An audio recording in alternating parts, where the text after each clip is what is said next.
espiritualidade amiga, que já deixou o nosso ambiente harmonioso, sereno, para mais essa nossa atividade. Cumprimentamos o nosso mentor, nosso amigo, companheiro de todos os momentos. Cumprimentamos ao mentor deste curso e chegamos ao Mestre Jesus, que tudo nos ensina, que tudo nos exemplifica, e são esses ensinamentos que a cada dia nós estamos sempre buscando vivenciar, para que nós possamos nos tornar sempre pessoas melhores. E chegamos ao Pai Todo-Poderoso, que permite ser o que somos e ter o que temos. Ao Pai que nós agradecemos pela oportunidade de estarmos aqui e pedimos a Ele que aceite sempre o nosso esforço de a cada dia sermos melhores, de a cada dia aprendermos mais. Obrigada, Pai. E assim nós te louvamos com a prece que Jesus nos ensinou. Pai nosso que estais no céu, santificado seja o vosso nome. Venha a nós do vosso reino, seja feita a vossa vontade, assim na terra como no céu. O pão nosso de cada dia nos dai hoje. Perdoa as nossas dívidas, assim como perdoamos os nossos devedores. E não nos deixeis cair em tentação, Pai, mas livra-nos de todo o mal. Que assim seja, graças a Deus e graças a Jesus.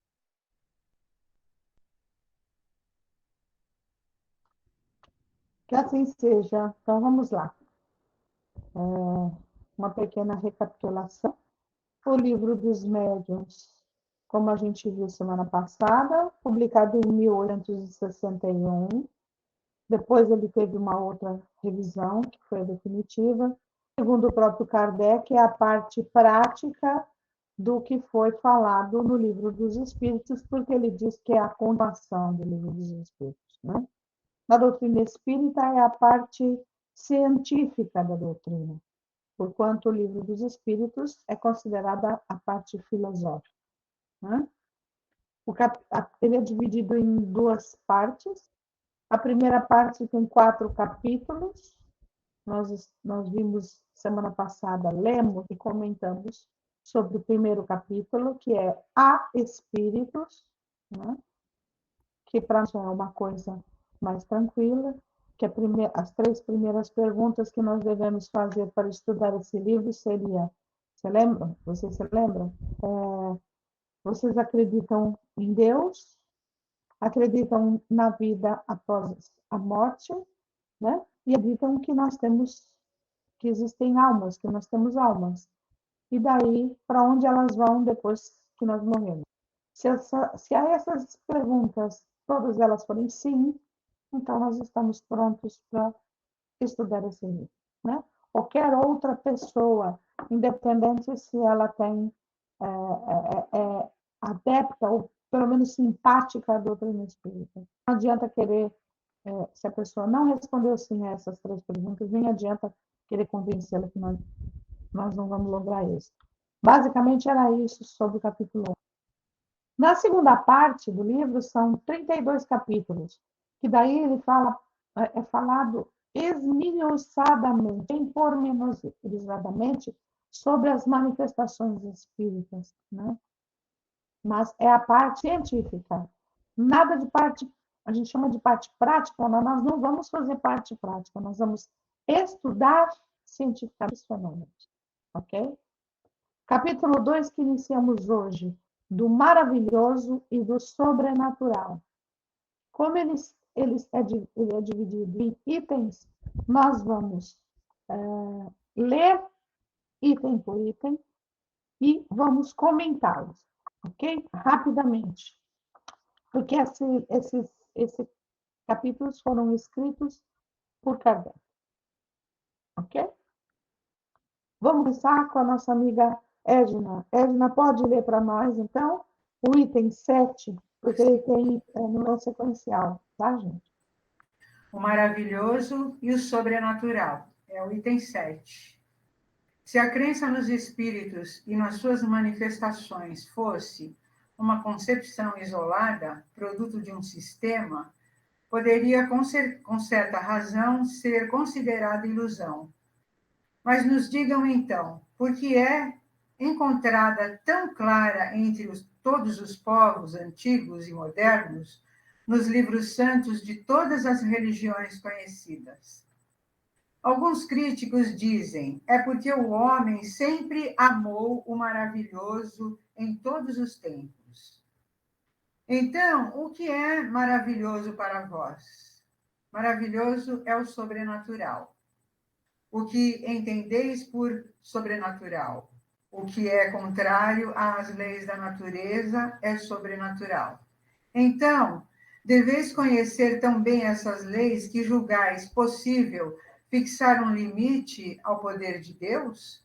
Pois bem, então provai que a existência dos espíritos e suas manifestações são contrárias às leis da natureza, que não é nem pode ser uma dessas leis. Examinai a doutrina espírita e vede se o seu encadeamento não tem todos os caracteres de uma lei admirável que resolve tudo o que as filosofias não puderam resolver até o momento.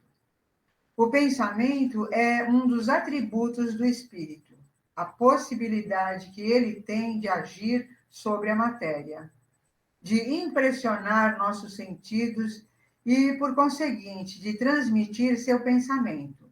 Resulta, se podemos nos exprimir assim de sua constituição fisiológica, aliás, se podemos assim nos exprimir de sua constituição fisiológica. Portanto, não há no fato nada sobrenatural, nada de maravilhoso. Que um homem morto e bem morto reviva corporalmente, que seus membros dispersos se reúnam para formar novamente o corpo, isso sim seria o maravilhoso, o sobrenatural, o fantástico. Isso sim seria contrário à lei. Que Deus somente pode realizar por um milagre, mas não há nada semelhante na doutrina espírita. Então, o que a gente entende a respeito dessa questão é que, por exemplo, as pessoas esperam milagres e consideram que o milagre seja o fabuloso, o maravilhoso, que chamam também de sobrenatural, mas isso não existe. Jesus, quando veio aqui, ele disse que ele não veio mudar nenhuma lei, e, na verdade, ele não mudou nenhuma lei. Por exemplo, Lázaro não estava morto. Porque se ele tivesse ressuscitado Lázaro, ele teria ido contra a lei de Deus.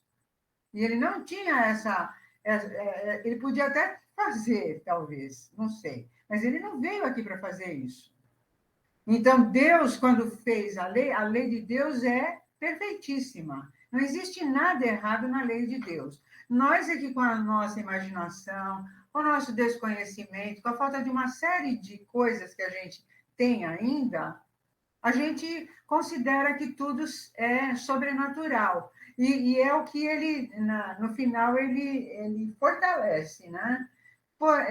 Milagre seria se alguém ressuscitasse uma outra pessoa que já estava morta, que fosse dada como morta, né? Porque esse livro é um livro científico, gente. Isso aqui não é um livro assim de filosofia, ele é científico. Tudo aqui é ciência. Então, não dá para compreender como com uma mente de cientista que alguém pudesse reviver um corpo que já está morto. E por isso que Jesus falou, eu não vim aqui revogar lei nenhuma, modificar lei nenhuma. Ele só veio e ele respeitou tudo que acontecia na época. Todo aquele misticismo, tudo isso. E ele foi eliminando aquelas coisas todas, né? Mas isso não está na doutrina espírita também. Obrigada, Edna. Na realidade, o sobrenatural e o maravilhoso, ele é fruto do desconhecimento, né? Porque essa interação com os espíritos, o além-morte, com a espiritualidade, sempre existiu na humanidade desde o seu início, desde sempre, né? Os hieróglifos egípcios, os escritos rupestres deixados pelos maias, pelos incas, né? As artes encontradas lá em cima, no Hiperbóreo, que agora é a Antártida, né? As civilizações antigas da África, todos eles refletem esse maravilhoso e esse sobrenatural, ou seja, seres superpoderosos que vêm dos céus, que muitas vezes parecem de naves até espaciais, né? Mas na realidade são frutos do desconhecimento e por desconhecimento não se sabe e se vulgariza para se conhecer através do sobrenatural, né?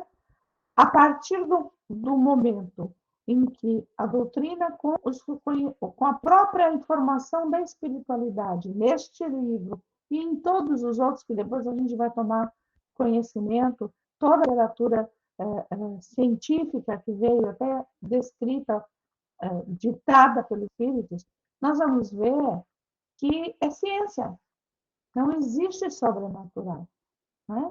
Porque se fosse sobrenatural, estaria derrogando as leis divinas, e daí não está certo. Ninguém derroga lei nenhuma.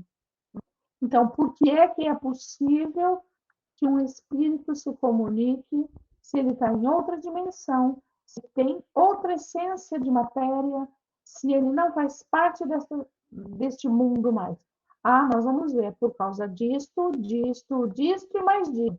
Sem isto e mais disso, não consegue a comunicação. É simples, né? É fato, ok? É isso que o que ele está falando. Pelo menos se resume no item 7. Tudo bem? Podemos prosseguir? Magda, você pode ler o item 8 para a gente, por favor? Leio. 8. Entretanto, dirão, admitis que um espírito possa levantar uma mesa e mantê-la no espaço sem um ponto de apoio? Não há nisso uma derrogação da lei de gravidade? Sim, da lei conhecida. Mas já disse a natureza a última palavra? Antes que tivesse sido experimentada a força ascensional de certos gases, quem diria que um aparelho pesado, levando alguns homens, pudesse vencer a força de atração? Aos olhos do vulgo, deveria isto parecer maravilhoso e diabólico. Quem, há um século, se tivesse proposto a transmitir um recado a 500 léguas e receber a sua resposta dentro de poucos minutos, teria passado por louco. Se eu tivesse conseguido, teriam pensado que o diabo estava às suas ordens, porque só o diabo seria capaz de andar tão depressa. Por que, então, em determinadas circunstâncias, não teria um fluido desconhecido a propriedade de contrabalançar a força de gravidade, do mesmo modo porque o hidrogênio contrabalança o peso do balão? E isso, diga-se de passagem, é uma comparação, e não uma assimilação, feita apenas para mostrar, por analogia, que o fato não é fisicamente impossível. Ora, os sábios se desorientam justamente quando, observando esta espécie de fenômeno, querem proceder por assimilação. Aliás, o fato aí está. Nenhuma negativa fará com que ele não seja, pois negar não é provar.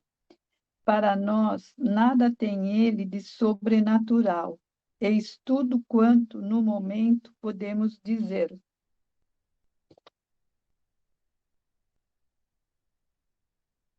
Quer comentar? Aí ele faz uma comparação linda com a nave inicial, né? Quem diria, né, que uma nave pesada carregando muitos homens fosse capaz de triunfar da força de atração? E está falando de nave espacial, gente, num foguete. Olha que coisa linda, não é? Porque quem levantou a mão?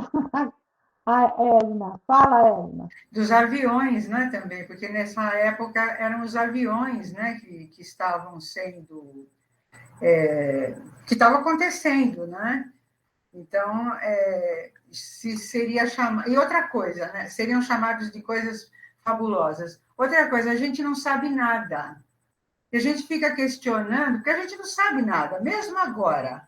Ninguém provou a teoria do boom ainda. Ninguém, é só uma teoria. Aí ficam falando que explodiu, que isso, mas isso não está provado.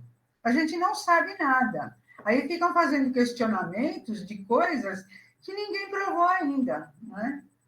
É isso.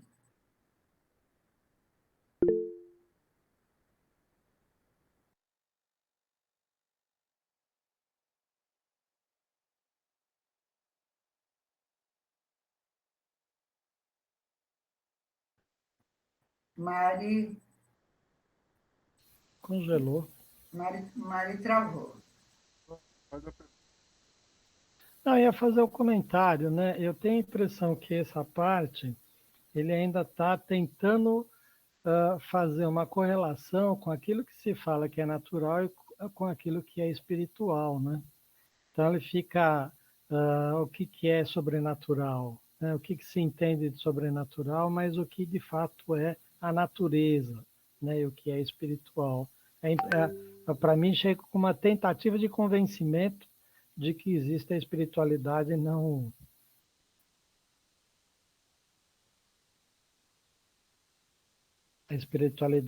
sobrenatural.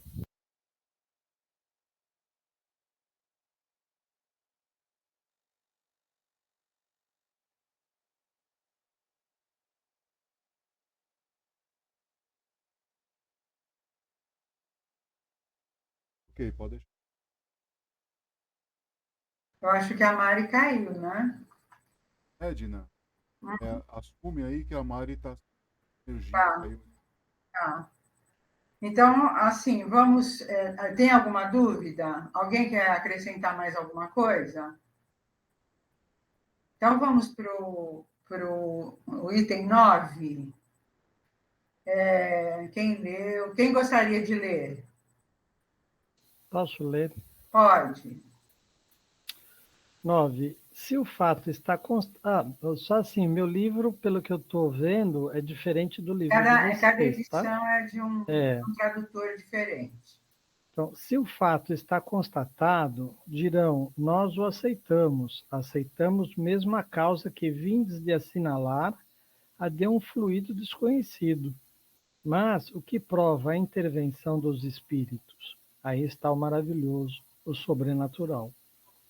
Seria preciso aqui toda uma demonstração que seria inoportuna e teria, aliás, duplo emprego, porque ressalta de todas as outras partes do ensinamento. Contudo, para resumi-la em algumas palavras, diremos que está fundada em teoria sobre este princípio. Todo efeito inteligente deve ter uma causa inteligente. Na prática, sobre a observação que os fenômenos ditos espíritas, tendo dado provas de inteligência, deviam ter sua causa fora da matéria, que essa inteligência não sendo a dos assistentes, isto é um resultado da experiência, deveria estar fora deles, uma vez que não se via o ser operante. Era, pois, um ser invisível. Foi então que, de observação em observação, chegou-se a reconhecer que esse ser invisível, a qual se deu o nome de espírito, não era outro senão a alma daqueles que viveram corporalmente e que a morte despojou do seu grosseiro envoltório visível, não lhes deixando senão um envoltório etéreo, invisível em seu estado normal. Eis, pois, o maravilhoso e o sobrenatural reduzidos à sua mais simples expressão. A existência de seres invisíveis, uma vez constatada, sua ação sobre a matéria resulta da natureza do seu envoltório fluídico. Essa ação é inteligente porque, em morrendo, não perderam senão seus corpos, mas conservaram a inteligência que é sua essência. Aí está a chave de todos esses fenômenos considerados erradamente sobrenaturais. A existência dos espíritos não é, pois, um sistema pré-concebido, uma hipótese imaginada para explicar os fatos. É o resultado de observações e a consequência natural da existência da alma. Negar essa causa é negar a alma e seus atributos, que aqueles que pensam poder dar desses efeitos inteligentes uma solução mais racional, podendo, sobretudo, explicar todos os fatos, queiram fazê-lo e então se poderá discutir o mérito de cada um. Acho que aqui ele fala já, traz realmente o que é a vida espiritual, né? Como é que ela já não está mais fazendo comparação, ele já está trazendo como é que é a vida espiritual, que tem uma alma, depois que você desencarna, você ainda continua com a vida inteligente, já não perde mais a inteligência, nada, você continua numa vida só que sem o corpo, né? Uma vida espiritual. O Kardec ele ficou assim numa briga eterna, né, com os cientistas da época. Alguns cientistas, depois de muitas experiências que eles foram verificando pelas mesas girantes e por tantas outras coisas que aconteciam, coisas que psicografavam e que aconteciam, que ele foi ficando forte. Mas, mesmo assim, até o final, tinha muita gente contra ele. Foi uma luta intensa para colocar essa doutrina, porque tinha que provar tudo. E ele, como ele era... Ele usou o método científico, né, para fazer tudo. O primeiro dos livros é o Livro dos Espíritos, que é uma forma de perguntar e responder sempre. A gente percebe a luta que ele tinha, porque as pessoas não acreditavam. As pessoas faziam perguntas absurdas, chegavam até o ridículo. A gente vê um pouco disso no filme do Kardec. Os amigos dele, que antes dele entrar para o Espiritismo eram todos amigos dele, da Academia de Ciência, todos eles abandonaram Kardec, porque eles achavam um absurdo ele achar que isso era correto, né? A Mari entrou? Não, ainda não. Alguém quer falar mais alguma coisa? Eu acho que só completar um pouquinho o que eu tinha dito, ele fala muito da observação como um método, né, de poder descrever os fenômenos, né?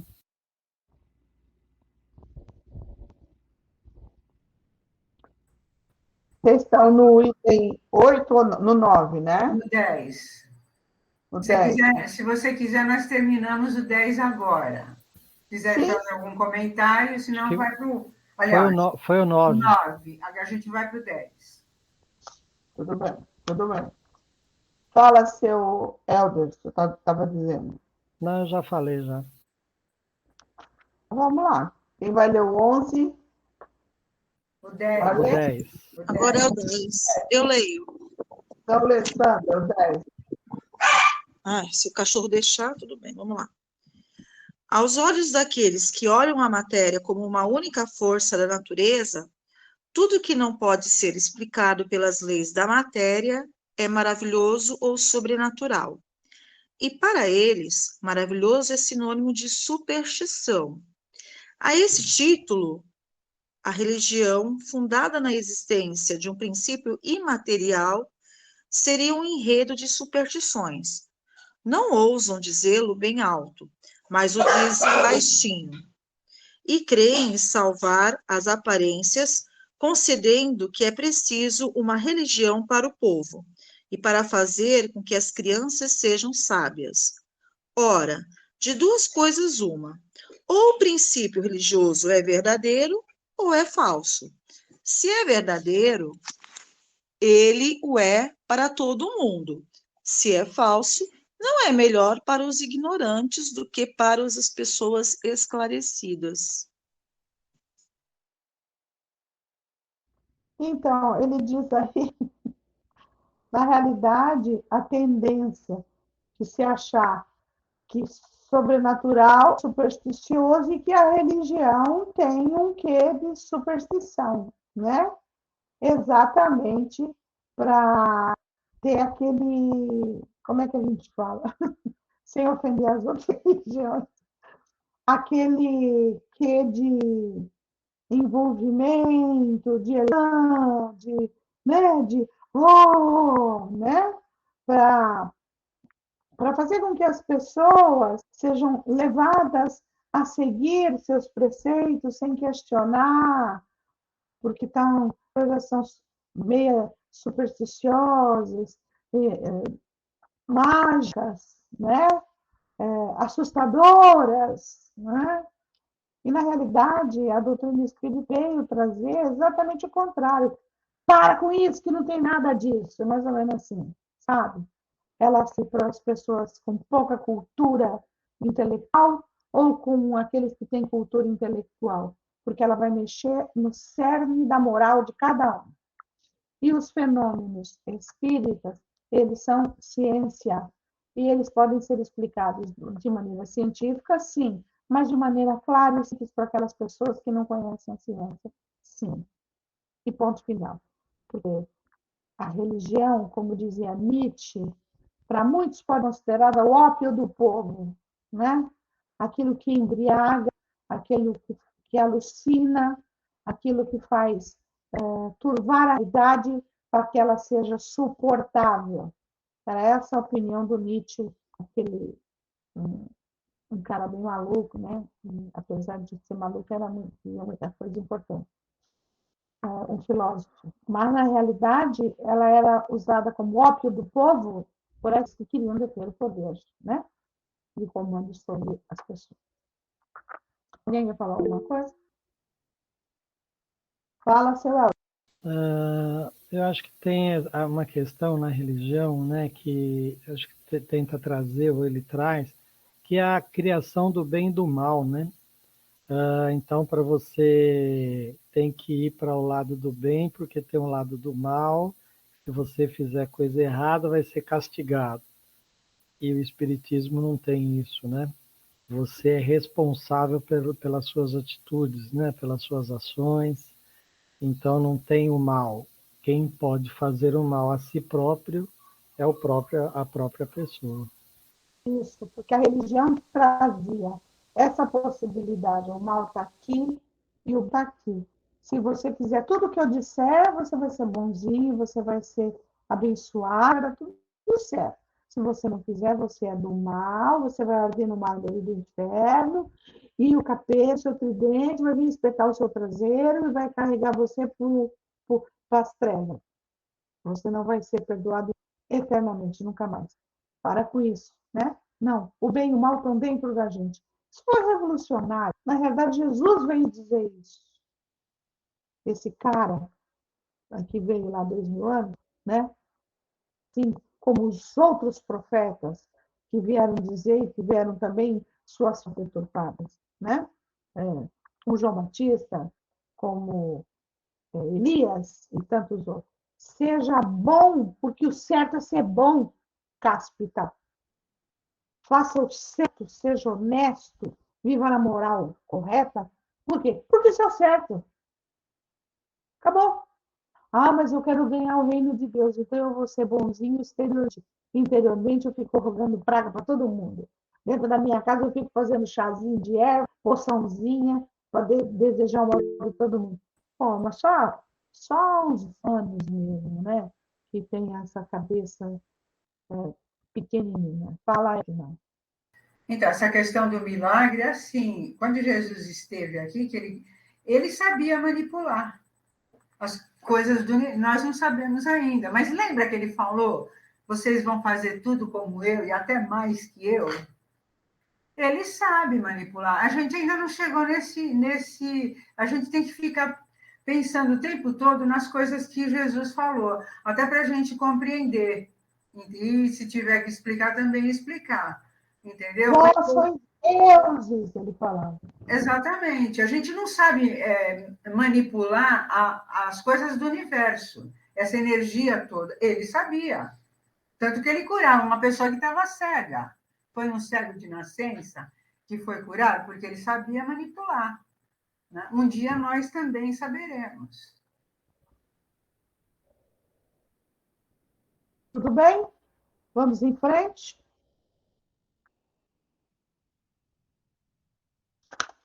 Lucineide, leu a 11 para nós. Leio Por sim, favor. Mari. As 11, Mari.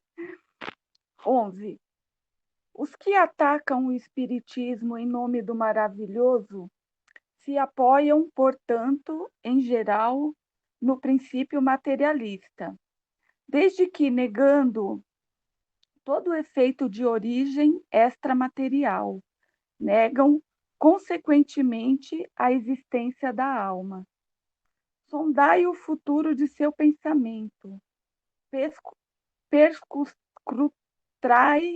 o sentido de suas palavras e encontrareis quase sempre esse princípio que, tido de suas palavras, que se não se mostra categoricamente formulado, transparece sob a capa de uma pretensa filosofia moral com que eles se disfarçam.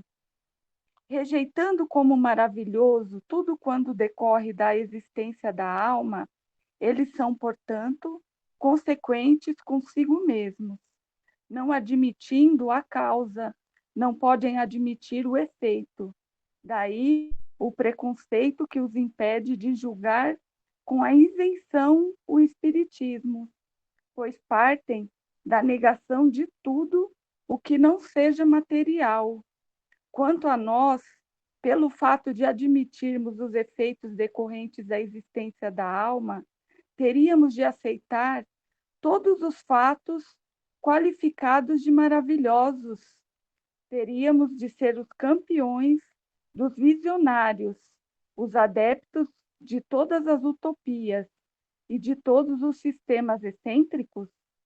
Seria necessário conhecer bem pouco do espiritismo para assim pensar, mas os nossos adversários não se importam com isso.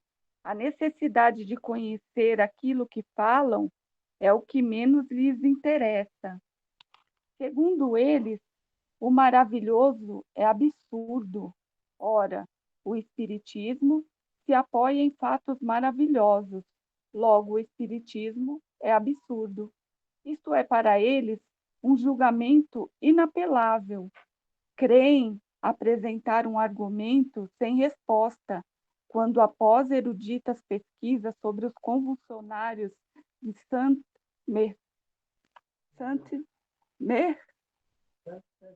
Saint-Médard, gente, desculpa aí, os camisardes das Cévennes ou as religiosas de London, chegam à descoberta de evidentes trapaças que ninguém contesta. Mas essas histórias são, por acaso, o Evangelho do Espiritismo? Seus partidários teriam negado que o charlatanismo explorou alguns fatos em proveito próprio? Que a imaginação os tem engedrado? Que o fanatismo tem exagerado a muito deles? O Espiritismo não é mais responsável pelas extravagâncias que se possam cometer em seu nome, do que a verdadeira ciência pelos abusos da ignorância ou a verdadeira religião pelos excessos do fanatismo. Muitos críticos só julgam o espiritismo pelos contos de fadas e pelas lendas populares, que são apenas as formas da sua ficção. O mesmo seria julgar a história pelos romances históricos ou pelas tragédias. Nossa, bem bacana e muito racional isso que ele traz aqui, né? Porque ele vem ele vem mostrando, né, que muitas vezes isso acontece, né, quase que no cotidiano, né, que as pessoas julgam sem antes tomar conhecimento de causa, sem ter uma base realmente de poder. Quando a gente vai conhecer alguém que a gente já vai com uma certa resistência, é aquilo, a nossa verdade é única e a gente não consegue enxergar nada diferente daquilo que a gente pensa, daquilo que a gente já tem enraizado em nós, né? Que são os nossos valores, os nossos preconceitos, aquilo que a gente já tem concebido. E aí ele fala, né? Como que alguém pode criticar algo se ela não conhece? E isso a gente faz muito comum, a gente julga as pessoas sem conhecer, a gente acha que isso é bom ou isso é ruim, sem se apropriar daquilo. Ao mesmo tempo que você generaliza tudo por uma parte. Essas as histórias que ele falou, os convulsionários de Sametá, os fanáticos de Venas, ou as religiosas de London, foram eventos que foram tidos como maravilhosos, sobrenaturais, espirituais, e depois de pesquisas foram descobertos que eram falsos, então que eram embustes. E daí ele fala, isso aí está claro que não era o evangelho. Aí, por isso daí você vai, por esses casos que foram fraudulentos ou que existem muitas fraudes, você vai lá a conta todos os outros. Você não pode generalizar tudo, né? A gente fala, né, o justo pagando pelo pecador, né? Essa foi bem tradicional. Então, essas extravagâncias que se cometem em nome da ignorância, utilizando esses fenômenos, né? A verdadeira religião não pode pagar por esses pedaços. Ele fala bem aí, né? Muitas pessoas julgam o espiritismo por contos de fadas, pelas lendas, pelas histórias que não se consegue explicar, dando valor a eles por essas histórias. E não tem nada a ver uma coisa, né? Como ele diz, é como se você pegasse um romance que fala de uma determinada parte da história. O que é um romance? Romance é uma história baseada na imaginação de alguém, que conta um fato da história baseado na imaginação do autor. Sem dizer que ele fala da história real. Não tem nada a ver uma coisa com a outra. Concordam comigo? Podemos continuar? Só uma coisa, Mário, eu acho que tem uma questão também que ele traz, ele já até falou aqui, né? Questão da opinião preconcebida. Eu acho que a gente tem que estar livre para a gente poder entender as coisas. Na medida que já tem uma verdade construída, fica difícil da gente poder entender as outras coisas, porque já está preconcebido, né? Então, eu acho que para tudo a gente precisa ter realmente uma porta aberta para o novo, para que a gente não possa entendê-lo, porque senão a gente não consegue também, acho que fazer comparações, fazer uma análise, né, do que são as coisas, se a gente já tiver essa ideia pré-concebida e a verdade já cristalizada. Eu acho que a gente precisa desconstruir algumas verdades para abrir a porta para que venham coisas novas.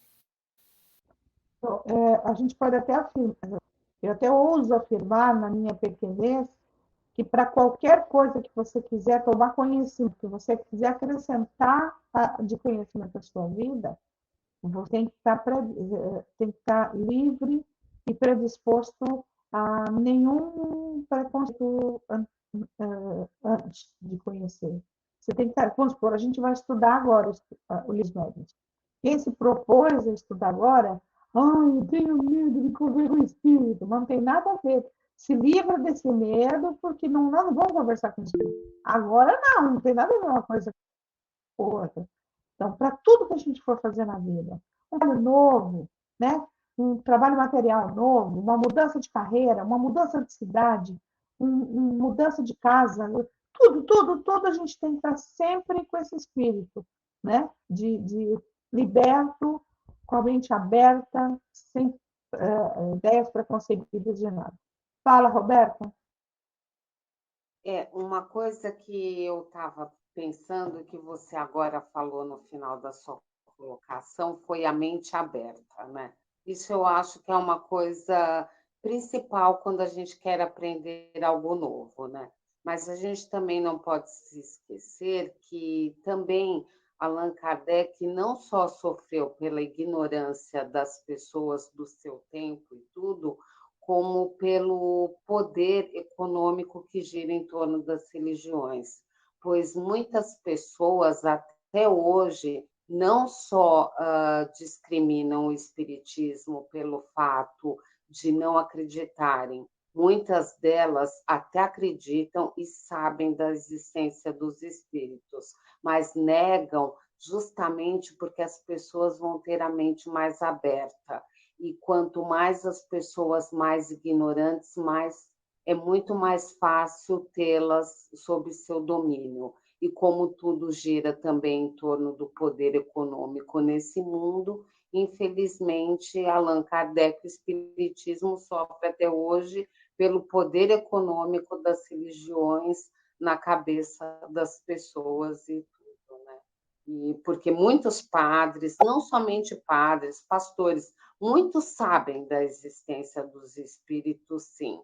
Muitos segredos existem no Vaticano e tudo que ninguém se comenta, porque não podem assumir que não cabe somente a eles o poder sobre a religião e sobre Deus, pois muitas pessoas elas se mantêm como se o Deus fosse meu e a minha verdade é única e assim eu posso mandar em você e ter o que quiser, né? É isso.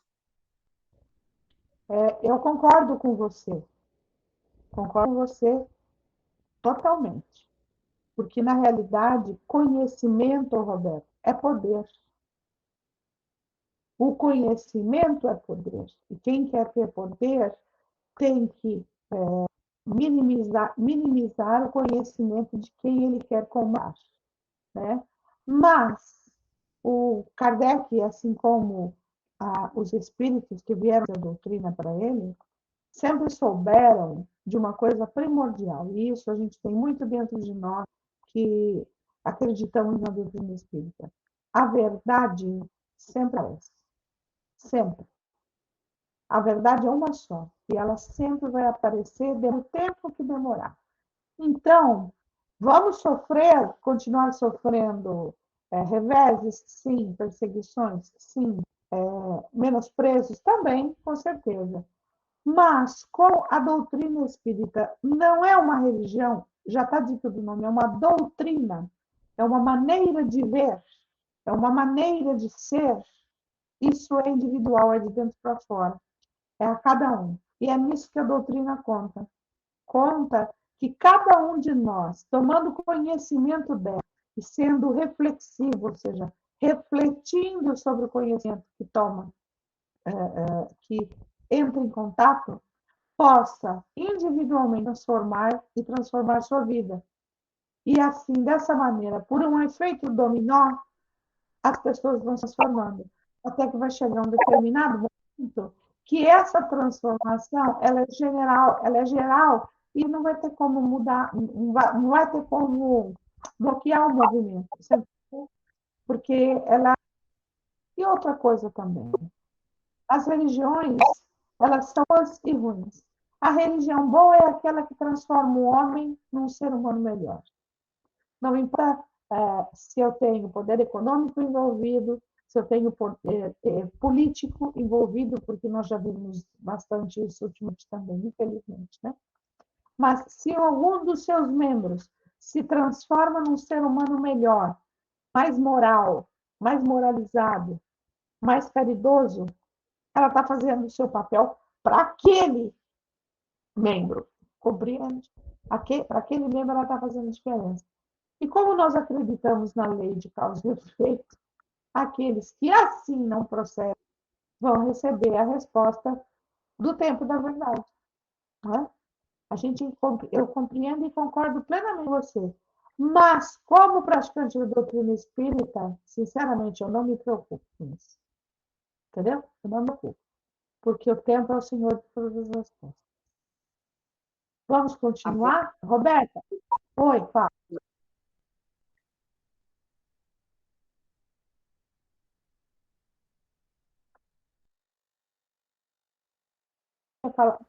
Roberta, quer falar mais alguma coisa?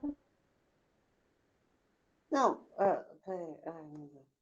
não, só ia falar isso. A verdade vos libertará, está escrito em João, e isso é uma das maiores verdades. É isso mesmo. Agora você clica na sua mão para apagar a mãozinha que está acesa.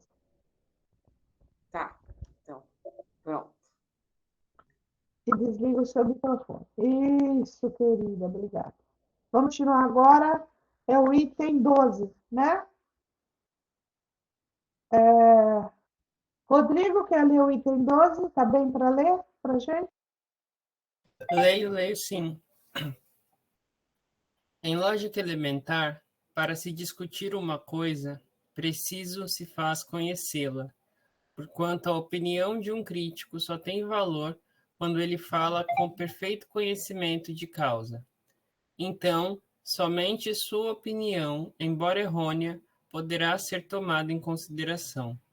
Que peso, porém, terá quando ele trata do que não conhece?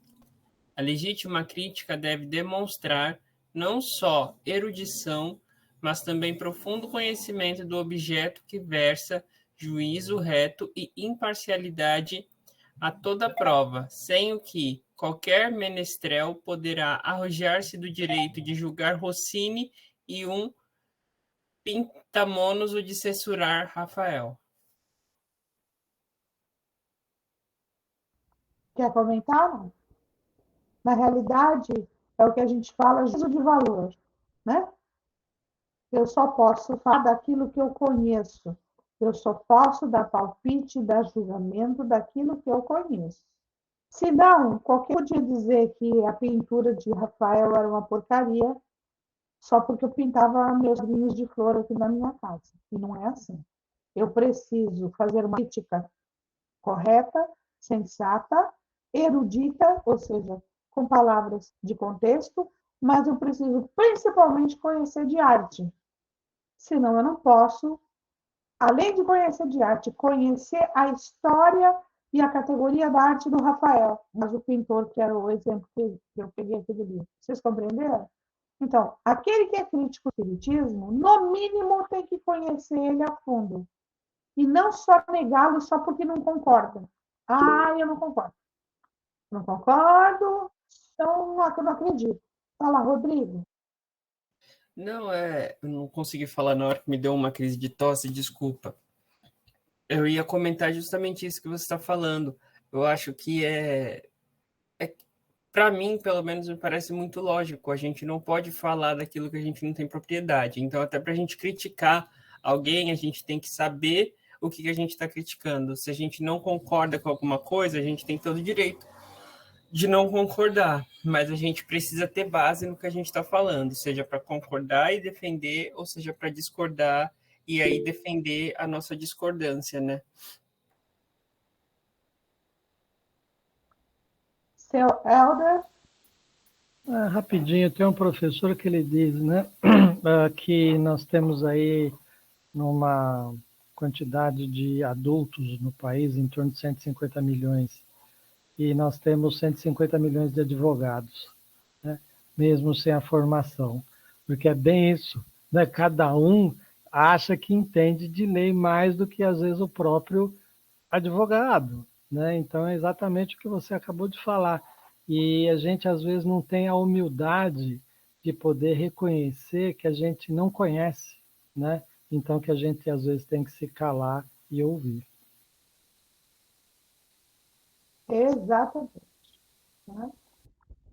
Podemos ir em frente? Acho que dá para ler mais uma parte, pelo menos, né? Acho que nós podemos ler o 13. Marlene, quer ler para nós? Então vamos lá. O 13.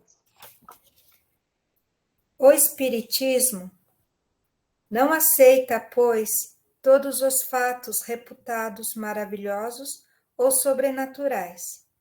Longe disso, demonstra a impossibilidade de um grande número deles e o ridículo de certas crenças que constitui, propriamente falando, a superstição.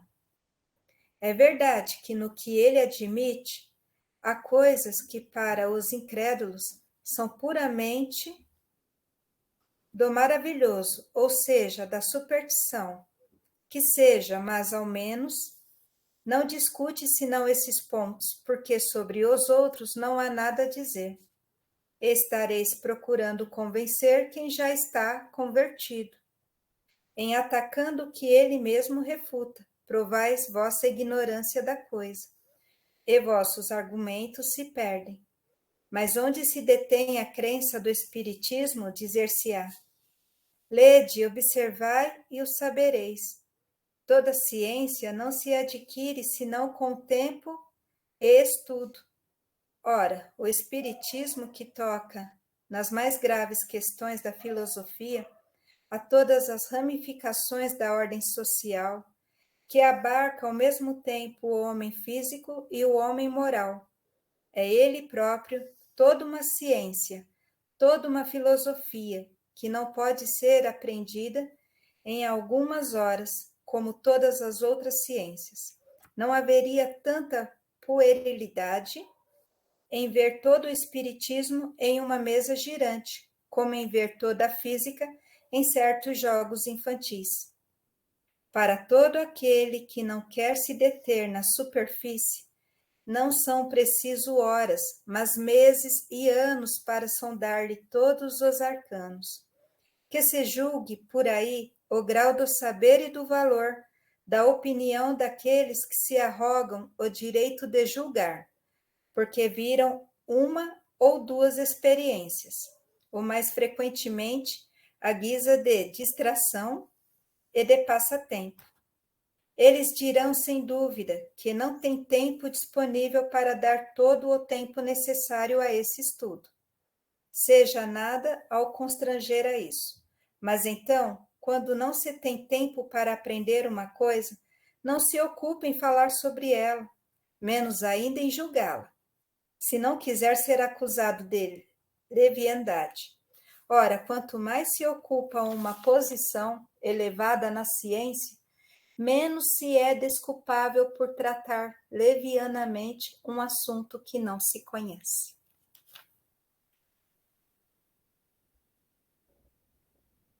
Ele é... Eu sou suspeita para falar, mas Kardec era maravilha, né?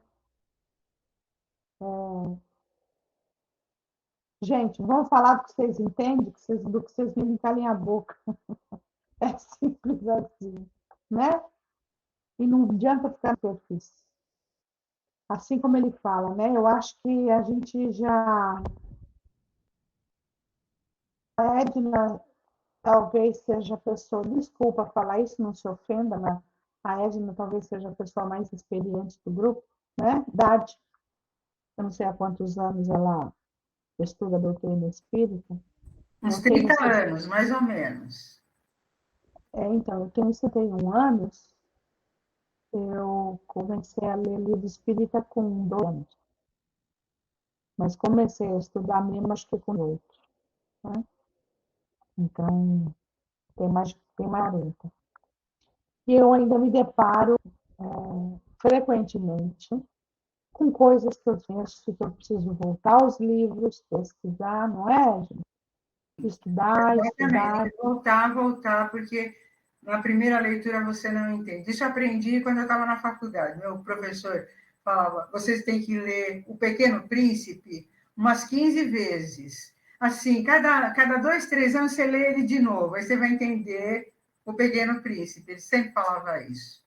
E essa questão que ele coloca aqui nesse item é assim, é a mesma coisa que falar da vida alheia.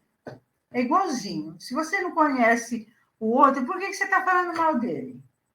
Então, as pessoas falam mal da vida dos outros, mas ela não conhece o outro. Ela não sabe por quê que ele está se comportando daquela maneira. A gente não tem misericórdia. Nem conosco, porque senão a gente não falaria. É a mesma coisa que falar daquilo que você não sabe. Aí você só passa vergonha, né? Se você tiver uma pessoa que sabe, olha, é complicado, não é?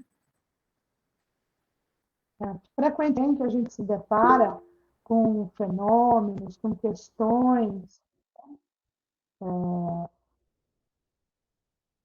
que fazem com que nós tenhamos que voltar ao estudar. Fala, Geraldo.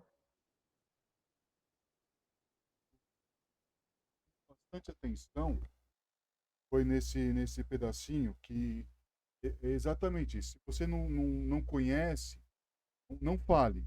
Mas também ele fala lá, para todo aquele que não quer se deter na superfície e falar coisa que não sabe, não se detenha em horas de estudos, mas sim em meses, anos, busque a fundo e consiga argumentos para poder falar sobre. Eu acho que aqui ele faz esse alerta, né, para a gente não falar, a gente não sabe, mas também faz o alerta para a gente, ó, vai estuda, procura saber, para você saber divulgar cada vez mais, né?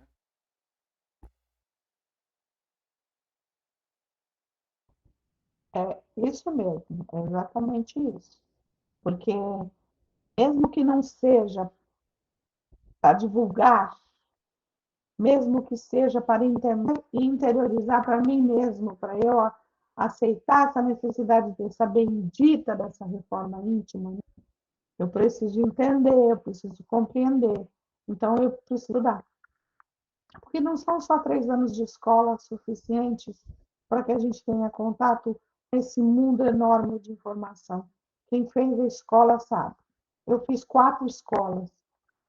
Curso de médico, perdi as contas. Estudo livros espíritas, já fiz 6. Entendeu? Então, não adianta, é o tempo todo. Porque cada vez que a gente estuda, nós estamos numa fase da nossa encarnação, da nossa caminhada, que a nossa cabeça está de um jeito, né? E daí o nosso entendimento está diferente. Podemos ir aqui, daí fica o item 15 para a próxima aula, para o próximo encontro, o 14 e o 15 para o próximo encontro, que eles são bem extensos, tá? Os dois.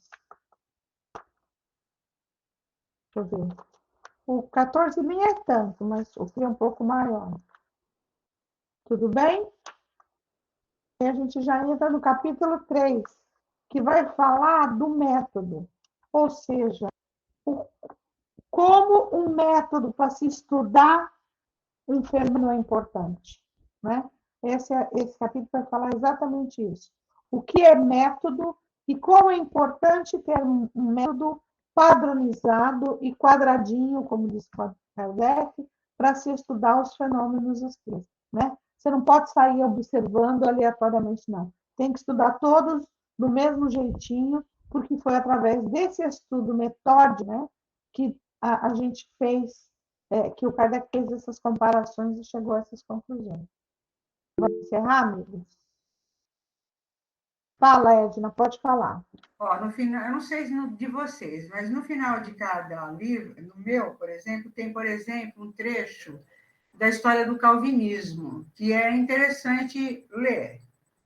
Porque o Kardec está nessa época, na época do Lutero, quer dizer, não, o Lutero foi em 1500, por aí. Mas, assim, a questão do protestantismo e a questão do calvinismo, que no meu livro tem um episódio bem interessante, que esclarece bem a história de como isso surgiu e por que tanta discussão a respeito do espiritismo. Porque eles estavam muito impregnados de outras crenças, né? Outras formas de verdade que, na verdade, não eram a verdade. Então, por isso, tanta teimosia, né? Tanta luta para esclarecer, tá? É muito importante. Não sei se vocês têm, mas o meu tá. Desde 1685. O Lutero foi em 1500, tá? A minha edição não tem.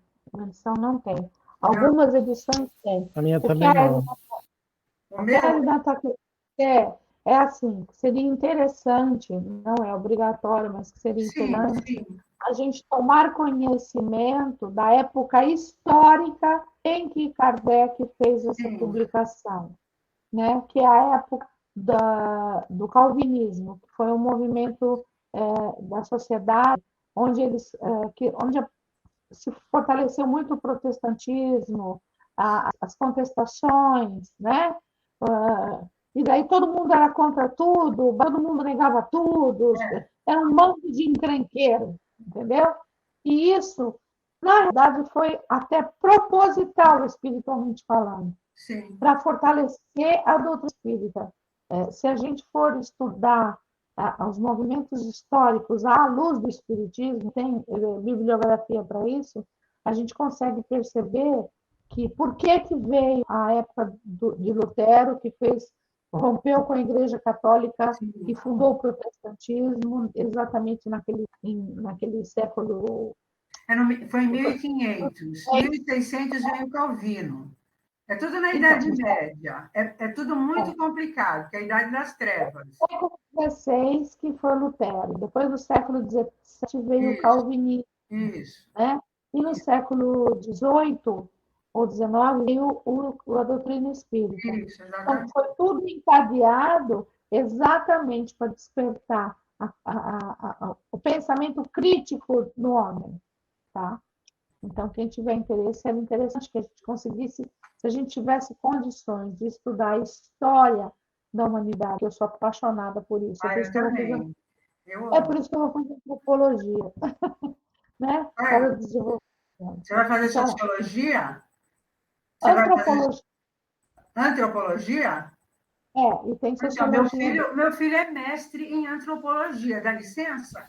Ai, que legal. Universidade de Lisboa. Dá licença? Pois. É demais, né? Fala sério. Parece. Tá. Diga-me lá. Diga-se de passagem, Lisboa está embaixo d'água, né? Diz que está chovendo muito por lá. Mas deve ser a Ribeira que está enchendo d'água, porque lá em cima não, porque são só ladeiras. Ladeiras não se dá alagamento. Então, vou fazer por causa do conhecimento do ser humano. Porque até o conhecimento do que acontecia historicamente com a civilização da época é importante para entender o movimento espiritual também. Mas é isso. Magdinha, encerra para nós, amada. Encerro. Pai, agradecemos ao Senhor por tudo que acabamos de receber, Pai, por todos os ensinamentos que nos foram dados, por toda essa troca que nós tivemos, que possamos sempre, Pai, estar vivenciando todos esses ensinamentos. E assim, para agradecer tudo que nós recebemos, vamos doar um pouco do muito que nós recebemos.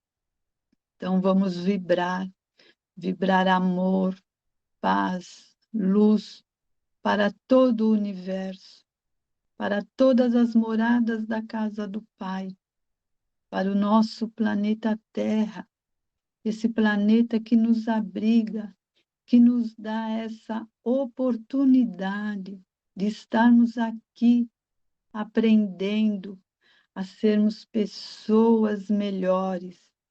Vibremos por todos os países, por esses que estão em conflitos, que têm seus dirigentes tão afastados de Deus, tão afastados do amor. Vibremos amor, paz.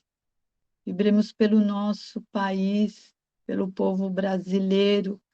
Vibremos amor, paz, luz.